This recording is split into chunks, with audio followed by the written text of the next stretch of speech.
सभी का स्वागत है एक बार फिर से आपकी अपनी नई वीडियो में। तो इस वीडियो में हम देखने वाले हैं फेमस पर्सनालिटी से संबंधित प्रश्नों को। महान व्यक्तियों से जो कि संबंधित प्रश्न पिछली बार एनटीपीसी में बने थे, उन प्रश्नों को हम देखने वाले हैं। सीबीटी 1 के प्रश्न है, ठीक है। चलिए,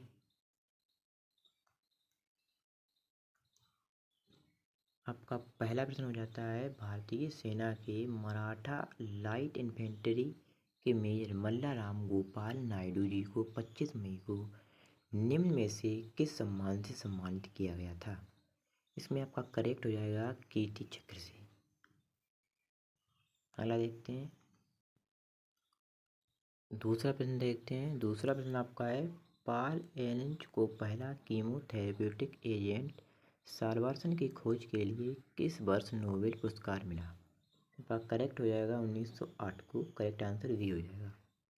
अगला देखते हैं, अगला है आपका, एआई संचालित मीडिया कंपनी प्रेसमिक्स का शुभारंभ किसने किया? इसमें हो जाएगा अजय देवगन। करेक्ट आंसर आपका भी हो जाएगा। अगला देखते हैं, ईश्वर चंद्र विद्यासागर का जन्म निम्न में किस वर्ष हुआ, जिन्हें हिंदू समाज में विधवा पुनर्विवाह करवाने और बहुविवाद के उन्मूलन के प्रयासों के लिए याद किया जाता है? इसमें आपका करेक्ट हो जाएगा 1820 में। आंसर सी हो जाएगा इसका राइट।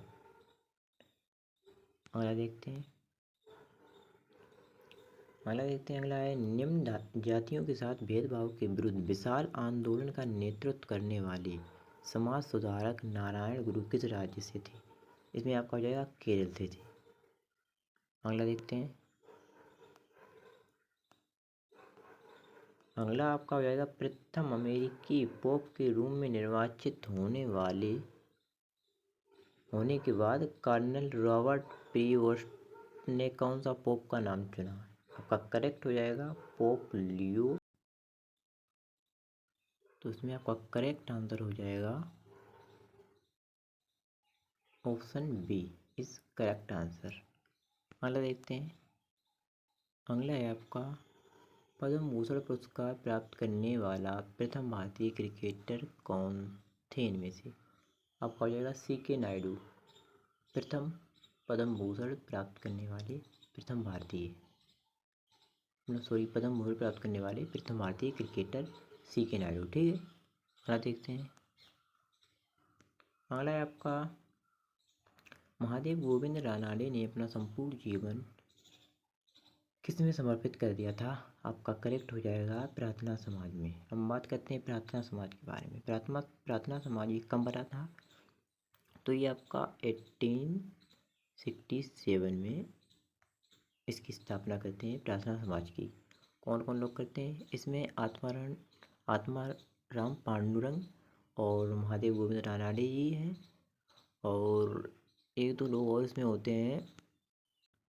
यदि दूसरी बात इसमें मुख्य रूप से देख लें तो वो थे आर्य भंडारकर, इसमें जो कि सहयोगी थे। अगर मुख्य रूप से देखते हैं हम, जो कि प्रार्थना समाज है 1867 में जिसकी स्थापना होती है, 1867 में बम्बई में। उसमें अगर मुख्य रूप से हम देखते हैं, यदि हम उसमें मुख्य रूप से देखते हैं कि उसके मतलब जो संस्थापक कौन थे, तो वो आपके हो जाते हैं आत्माराम पांडुरंग, ठीक है। और उनके सहयोगी के रूप में अगर देखें तो महादेव गोविंद रानाडे और आर्य भंडारकर हो जाते हैं। तो ये बात आप ध्यान रखना।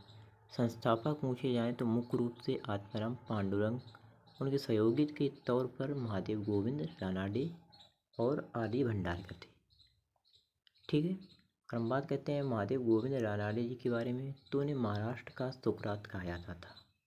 महाराष्ट्र का सुकरात महादेव गोविंद रानाडे जी को कहा जाता है। चलिए अगला देखते हैं, अगला प्रश्न आपका है, राष्ट्रमंडल खेलों में स्वर्ण पदक जीतने वाले पहले भारतीय कौन थे? इसमें आपका करेक्ट आंसर हो जाएगा मिल्खा सिंह जी, ठीक है। अगला देखते हैं, अगला है आपका, मार्च 1950 में योजना आयोग के उपाध्यक्ष के रूप में शामिल कौन हुए थे? मार्च 1950 में योजना आयोग के उपाध्यक्ष पूछे गए आपको। जैसा कि इसमें ऑप्शन नहीं दिए गए हैं, लेकिन आपका आंसर हो जाएगा गुलजारी लाल नंदा। गुलजारी लाल नंदा, जो कि 1950 में योजना आयोग का गठन होता है, उसी टाइम योजना आयोग के उपाध्यक्ष के रूप में, मतलब उपाध्यक्ष इनको बनाया जाता है। ठीक है। अगर हम बात करें उस समय अध्यक्ष कौन थे, तो आपके हो जाएंगे जवाहरलाल नेहरू, क्योंकि योजना आयोग का अध्यक्ष प्रधानमंत्री ही होता है। ठीक है। और जो हम बात कर रहे हैं अगर कि योजना आयोग ख़त्म करके, समाप्त करके नीति आयोग कब आया? नीति आयोग आपका 1 जनवरी 2015 में बना। 1 जनवरी 2015 में नीति आयोग का गठन होता है। ठीक है। अगर हम बात करें नीति आयोग के वर्तमान अध्यक्ष, उपाध्यक्ष, सीईओ कौन है? अगर हम बात कर रहे हैं अध्यक्ष की, तो प्रधानमंत्री अध्यक्ष होता है, नरेंद्र मोदी हो जाएंगे। ठीक है। अगर हम बात करें उपाध्यक्ष की, तो वो हो जाएंगे डॉक्टर के सुगनवेरी। और हम बात कर रहे हैं सीईओ की, तो आपका हो जाएगा डॉक्टर वीवीआर सुब्रमण्यम। अगला देखते हैं। अगला प्रश्न आपका है, निम्न में किसे आधुनिक हिंदी साहित्य और रंगमंच का जनक माना जाता है? तो इसमें आपका करेक्ट आंसर हो जाएगा भारतेंदु हरिश्चंद्र जी। डी विकल्प आपका सही हो जाएगा, भारतेंदु हरिश्चंद्र जी। ठीक है। अगला देखते हैं। अगला है आपका, निम्न में कौन ओलंपिक स्वर्ण पदक जीतने वाला पहला भारतीय एथलीट था? स्वर्ण पदक की बात हो रही है तो अभिनव बिंद्रा हो जाएंगी। 2008 में ओलंपिक हुआ था जो, उसमें ही यदि हम देखते हैं ये ओलंपिक कहाँ हुआ था, जहाँ पर अभिनव बिंद्रा जी ने गोल्ड मेडल जीता इंडिया के लिए पहला व्यक्तिगत तौर पर, तो वो हो जाएगा कि चीन ने 2008 में पहली बार, क्योंकि मतलब वहाँ पर गेम हुए थे, ओलंपिक हुआ था बीजिंग में चीन के, तो 2008 वाला ओलंपिक हो जाएगा चीन के बीजिंग में। और अभिनव बिंद्रा पहले भारतीय व्यक्तिगत तौर पर स्वर्ण लाने वाले हो जाएंगे। ठीक है। चलिए अगला देखते हैं। अगर हम बात करें अभिनव बिंद्रा जी को किस कैटेगरी के लिए, मतलब किस में मिला था, तो आपका हो जाएगा 10 मीटर एयर राइफल में। ठीक है। अगला देखते हैं। अगला है आपका, स्वतंत्र भारत के प्रथम वित्त मंत्री कौन है? स्वतंत्र भारत के प्रथम वित्त मंत्री, इसमें आपका करेक्ट हो जाएंगे VR के शानमुगम चेट्टी जी, भारत के प्रथम वित्त मंत्री थे। ठीक है। अगला देखते हैं। अगला आपका हो जाएगा, निम्न में किसने 1985 में इंदिरा गांधी राष्ट्रीय उड़ान अकादमी, जिसे सामान्यतः IGRUA कहा जाता है, की आधारशिला रखी थी? तो कौन वो व्यक्ति थे? राजीव गांधी जी। ठीक है। करेक्ट आपका हो जाएगा राजीव गांधी, करेक्ट आंसर है। अगला देखते हैं। अगला है आपका, निम्न में कौन राजीव गांधी खेल रत्न पुरस्कार जीतने वाला प्रथम भारतीय एथलीट था? इसमें आपका करेक्ट हो जाएगा विश्वनाथन आनंद जी को। विश्वनाथ आनंदन, मतलब ये किस में वो थे? ये शतरंज खिलाड़ी थे। ठीक है। शतरंज खिलाड़ी थे, उसी में ने मिला था शतरंज खिलाड़ी। अगला प्रश्न है आपका, निम्न में कौन राजीव गांधी खेल रत्न पुरस्कार जीतने वाला प्रथम भारतीय एथलीट था? कौन प्रथम भारतीय एथलीट है जिसे राजीव गांधी खेल रत्न पुरस्कार मिला? वो आपके हो जाएंगे विश्वनाथ आनंद, जो कि चेस प्लेयर हैं, और इनको ही राजीव गांधी खेल रत्न पुरस्कार मिला था सबसे पहले। अगर हम बात करते हैं कब मिला था, तो 1991-92 के दौरान मिला था, 1991-92 में। और हम बात करें अगर राजीव गांधी खेल रत्न पुरस्कार का नाम कब बदला गया था, तो आपका हो जाएगा अगस्त 1921 में इसका नाम मेजर ध्यानचंद खेल रत्न पुरस्कार हो गया था। ठीक है। अगला देखते हैं। अगला है आपका 1988 में चेस में भारत का प्रथम ग्रैंड मास्टर निम्नलिखित कौन बना? तो वो आपके हो जाएंगे विश्वनाथ आनंद। ठीक है, अगला देखते हैं। अगला है आपका प्रश्न, the great old man of India और स्वराज की मांग करने वाले भारतीय के रूप में किसे जाना जाता है? तो इसमें आपका करेक्ट आंसर हो जाएगा ए, दादा भाई नौरोजी। ठीक है, ये आपका हो जाएगा करेक्ट। अगला देखते हैं। इसमें आपका है, भारत के प्रथम मुख्य चुनाव आयुक्त कौन थे? सुकुमार सेन। प्रश्न है 19 आपका, क्या कह रहा है इस प्रश्न में? वह एक उग्र राष्ट्रवादी थे। इनका मानना था कि भारत की आज़ादी का एकमात्र रास्ता विशेषतः युवाओं द्वारा व्यापक विरोध प्रदर्शनों से ही है। इसी से उद्देश्य से उन्होंने गणेश चतुर्थी और सिपाही जयंती जैसे स्थानीय त्योहारों को बड़े पैमाने पर मनाना शुरू किया। युवाओं से इसमें शामिल होने का आग्रह किया। मराठी अखबार केसरी के संपादक भी थे और ब्रिटिश शासन के सबसे कड़े आलोचकों में से एक बन गए थे।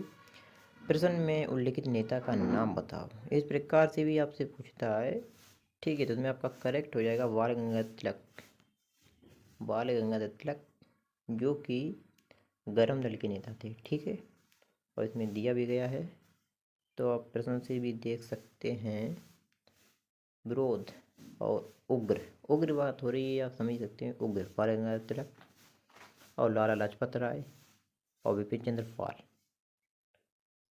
तीनों नेता ये उग्र राष्ट्रवादी थे। लाल बाल पाल। ठीक है, गोपाल कृष्ण गोखले नरमवादी वाले हो जाएंगे। ठीक है, अगला देखते हैं।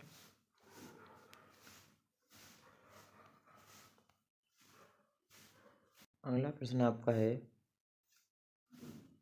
बंगाल में विधवा पुनर्विवाह और महिला शिक्षा को बढ़ावा देने के प्रयासों के लिए किस सुधारक को जाना जाता है? तो आपके हो जाएंगे वो, बंगाल की बात हो, तो इसमें आपका करेक्ट हो जाएगा पहला ही ऑप्शन, ईश्वर चंद्र विद्यासागर जी। इससे संबंधित थोड़े हम फैक्ट देख लेते हैं। तो फैक्ट वो ये है कि विधवा पुनर्विवाह अधिनियम कब पारित हुआ था? तो वो हो जाएगा 1856 में। ठीक है, 1856 में ईश्वर चंद्र विद्यासागर जी ने मिलकर 1856 में कैनिंग के साथ मिलकर, गवर्नर जनरल कैनिंग के साथ मिलकर 1856 में विधवा पुनर्विवाह अधिनियम पारित किया गया। ठीक है, देखते हैं हम। अगला है आपका, भारतीय क्रांतिकारी राजनीतिक और लेखक लाला लाजपत राय को निम्न में कौन सी उपाधि दी गई थी? वो तो आप सभी को पता होगी, पंजाब केसरी। पंजाब के ही थे ये। अगर हम बात कर रहे हैं इनकी मृत्यु की, तो आपकी हो जाएगी 17 नवंबर 1928 को। इनकी मृत्यु कैसे हुई थी ये भी आपको शायद ही पता हो, तो मैं बताऊँ आपको। साइमन कमीशन जो कि 1928 में मुंबई पहुंचा था, भारत आया था 1928 में, जिसके सभी के सभी 7 सदस्य सभी के सभी अंग्रेज थे। इसी के विरोध में साइमन गोवा के नारे लगाए जा रहे थे, विरोध हो रहा था। जो कि ये कमीशन आया था 1919 में, जो कि कानून आया था उसी के लिए समीक्षा करने आया था। तो उसी में इसका इसीलिए विरोध हो रहा था। इसमें सभी सदस्य अंग्रेज थे, भारतीय सदस्य कोई नहीं था। इसीलिए साइमन गोवा के नारे लगाए जा रहे थे। लाला लाजपत राय भी लाहौर से इसका विरोध प्रदर्शन कर रहे थे लाहौर में। तो वो तारीख थी 30 अक्टूबर 1928 को। पुलिस की लाठीचार्ज में लाला लाजपत राय जी बहुत ही घायल हो जाते हैं और उनका निधन 17 नवंबर को हो जाता है। उसके अगला प्रश्न है आपका, great old man of India के नाम से किसे जाना जाता है जिन्होंने भारतीय आर्थिक राष्ट्रवाद को बढ़ावा दिया? दादा भाई नौरोजी को जाना जाता है। ठीक है, इनकी पुस्तक भी है अनविटेड rule and poverty in India. ठीक है, अनविटेड रूल पॉवर्टी इन इंडिया, ऐसी शायद ऐसी कुछ है पुस्तक। अगला देखते हैं हम।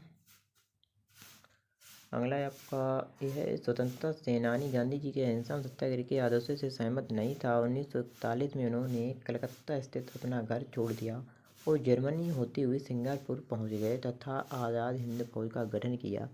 इस प्रश्न में वॉलीटर कौन था? वॉलीटर कौन था? सुभाष चंद्र बोस जी थे। इनका जन्म कब होता है? 1897 में उड़ीसा के कटक में होता है। ठीक है। अगर हम बात कर लें लाला लाजपत राय से संबंधित है, उन्होंने पंजाब नेशनल बैंक की स्थापना भी की थी। वो कब की थी? 1894 में। ठीक है, 1894 में की थी। अगला देखते हैं। अगला है आपका भारत की हरित क्रांति का जनक किसे माना जाता है? तो आपका हो जाएगा MS स्वामीनाथन जी को भारतीय हरित क्रांति का जनक माना जाता है। यदि हम बात करते हैं विश्व स्तर पर हरित क्रांति के जनक किसे माना जाता है, तो आपका हो जाएगा नॉर्मन बोरलॉग। ठीक है, नॉर्मन बोरलॉग हो जाएंगे विश्व स्तर पर। और हम बात करें उन्हें नोबेल पुरस्कार कब मिला था? शांति के लिए उन्हें नोबेल पुरस्कार 1970 में मिला था। ठीक है। और हम बात करें स्वामीनाथन जी को भारत रत्न पुरस्कार कब मिला? पहली बात तो इनकी मृत्यु हो जाती है 2023 में। 2023 में इनकी मृत्यु हो जाती है और 2024 में इन्हें भारत रत्न पुरस्कार मरणोपरांत दिया जाता है राष्ट्रपति द्रौपदी मुर्मू के द्वारा। तो इतने ही प्रश्न थे। आई होप आप सभी को वीडियो अच्छी लगी हो। वीडियो अच्छी लगी कृपया करके चैनल को जरूर सब्सक्राइब करें और कमेंट करके जरूर बताएं वीडियो कैसी लगी। मिलते हैं अगली वीडियो में, तब तक के लिए धन्यवाद। Thanks for watching.